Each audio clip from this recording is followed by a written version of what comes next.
Civil संदेश YouTube channel पहाटा खन सानाम कोगे आयमा सारहाव। देलाबन तबे खान तेहेन दोबन नेला सान्ताली जीके रेया कुकली आर तेला को मा तबे खान बन एतहब लेगे।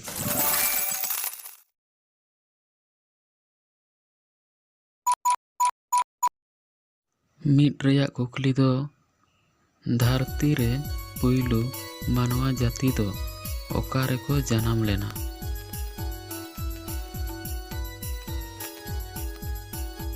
नवा कुकली रेया तेला दो हुयुग कना कोए अफ्रीका भूमध्य सागर रेया सिसिली टोठारे।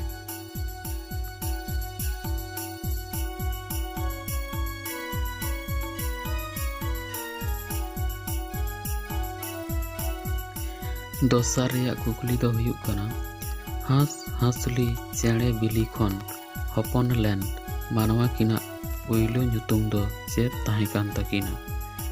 नवा रेया तेला दो हुयुग कना आयो आर बाबा ᱧᱩᱛᱩᱢ ताहे कान तकिना।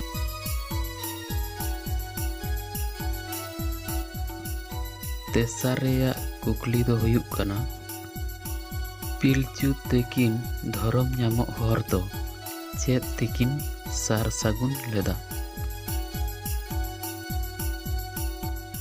तेला दो हुयुग कना सारते।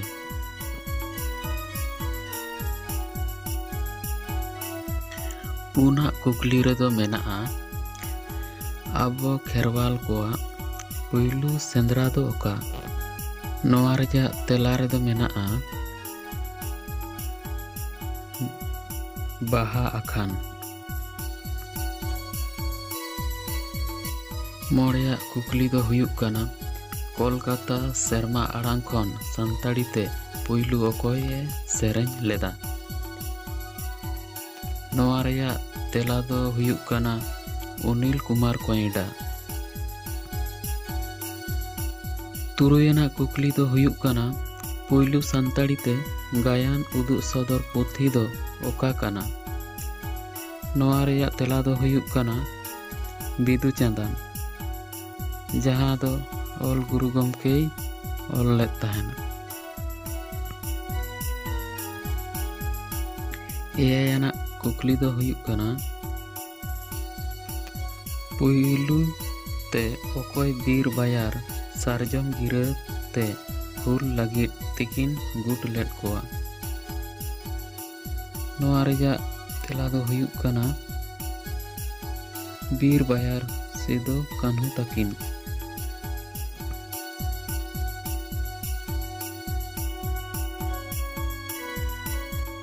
इरेलाना कुकली दो हुयुग कना पुइलु ते रोड साहेब दो ओकोए एतहब लेदा।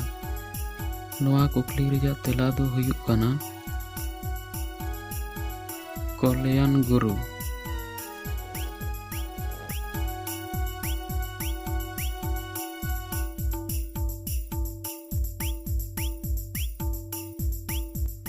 आरियाना कुकली दो हुयुग कना खेरवाल कोआ मुचाद दरबार ᱧᱩᱛᱩᱢ दो ओका। नवा कुकली रेया तेला दो हुयुग कना लो महल लोबीर दरबार।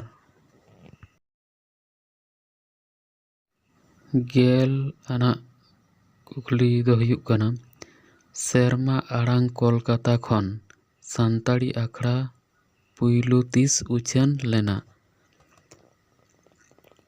नवा कुकली रेया तेला दो हुयुग कना गेमोड़ आगस्ट 1886 सहित रे।